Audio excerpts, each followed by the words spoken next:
Hi hello నమస్తే welcome to universal today. నేను మీ anchor Soumya. So నిన్న జరిగిన ఆర్టీసీ కార్మికుడు శంకర్ గౌడ్ది ఆత్మహత్య కాదు, ఇది ప్రభుత్వ హత్య అని చెప్పేసి వ్యాఖ్యానించారు కేంద్ర మంత్రి బండి సంజయ్. సో దానికి సంబంధించిన న్యూస్ ఇక్కడ మనం చూస్తున్నాం. సో నిన్న అందరికీ తెలిసిందే, వరంగల్లో ఉన్న నర్సంపేటలో జరిగిన ఈ దారుణాన్ని ఎవ్వరూ కూడా జీర్ణించుకోలేని పరిస్థితులు అయితే ఉన్నాం. సో ఇప్పుడు జరుగుతున్న సమ్మె నేపథ్యంలో ప్రభుత్వాన్ని దీనికి సంబంధించి డిమాండ్ చేస్తూ కార్మికులందరూ కూడా, ఎవరైతే ప్రభుత్వ ఉద్యోగులు ఆర్టీసీ ఉద్యోగులు ఉన్నారో వీళ్ళందరూ కూడా సమ్మె చేస్తున్న నేపథ్యంలో ఇందులో ఉన్న ఒక కార్మికుడు శంకర్ గౌడ్ అనే వ్యక్తి ఆయన ఆత్మహత్య యత్నానికి ప్రయత్నించడం, తన ఒంటి మీద నిప్పు అంటించుకోవడంతో జరిగిన యొక్క ఆందోళన సిచ్యువేషన్ చాలా వరకు వెళ్ళింది. దీనికి సంబంధించి ప్రతి ఒక్కరు కూడా మంత్రివర్గాల్లో ఉన్నవారు కానీ, ఈ గవర్నమెంట్ అపోజిషన్ పార్టీలో ఉన్న వాళ్ళు కానీ అందరూ కూడా స్పందించే పరిస్థితిలో ఉంది. నేను అలా జరగగానే వెంటనే హుటాహుటిన ఆయన్ని హాస్పిటల్కి తరలించినప్పటికీ కూడా అప్పటికి 80% బాడీ కాలిపోయి ఉండడంతో ఆయన చికిత్స పొందుతూనే మరణించారు. దీనికి సంబంధించి మంత్రి బండి సంజయ్ మాట్లాడుతూ, కాల్యాపన కోసం కమిటీలు వేసి మభ్యపెట్టేందుకు ప్రభుత్వం యత్నిస్తుందని ఆక్షేపించారు. కరీంనగర్లో నిర్వహించిన మీడియా సమావేశంలో ఆయన మాట్లాడుతూ, కాంగ్రెస్ తన మేనిఫెస్టోలో ఇచ్చిన హామీలని ఆర్టీసీ కార్మికులు అమలు చేయమంటున్నారని, కార్మికుల డిమాండ్లు నెరవేర్చాలని అన్నారు.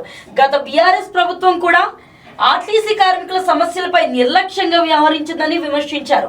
కార్మికుల న్యాయమైన డిమాండ్లకు భాజపా పూర్తి మద్దతిస్తుందన్నారు. ఆర్టీసీ కార్మికులు ఆత్మహత్యలకు పాల్పడి కుటుంబాలను రోడ్డు పాలు చేయొద్దని కోరారు. ఇక్కడ పరిస్థితి చూసుకుంటే ఇది కేవలం ఇక్కడ వరంగల్ జిల్లాలో సంబంధించింది కాదు, ప్రతి చోట కూడా ఇదే పరిస్థితి నెలకొంటుంది. తెలంగాణ అంతా కూడా ఆర్టీసీ ఉద్యోగులందరూ కూడా సమ్మె చేయడం అనేది కంప్లీట్లీ ఇప్పుడు గవర్నమెంట్ బస్సులన్నీ ఎక్కడికక్కడ ఆగిపోయిన పరిస్థితి. దీన్ని ప్రైవేట్ బస్సులతో తిరిగి ఎలా అయినా సరే కనీసం టెంపరీగా అయినా మెయింటైన్ చేయాలని గవర్నమెంట్ చూస్తున్న వేళల్లో ఇలాంటి ఒక సిచ్యువేషన్ అన్నది జరగడం, ఇలాంటి ఒక పరిస్థితి అన్నది రావడం గవర్నమెంట్ మాత్రమే కాకుండా ఉద్యోగులందరినీ ఆందోళనకు గురి చేస్తుంది. ఈయన ఆత్మహత్య చేసుకొని స్వయంగా ఆయన శిక్ష వేసుకోవడంతో పాటు వారి కుటుంబాన్ని కూడా రోడ్డు మీదకి తీసుకొచ్చిన పరిస్థితి కేవలం గవర్నమెంట్ వల్లే జరిగింది. కాబట్టి ఇది ప్రభుత్వ హత్య అని చెప్పేసి ఓ పక్కన కేంద్ర మంత్రి బండి సంజయ్ మాట్లాడుతున్న పరిస్థితులు మనం చూస్తున్నాం. ఇంకా దీనిపై చాలా మంది రియాక్ట్ అవుతూనే ఉన్నారు.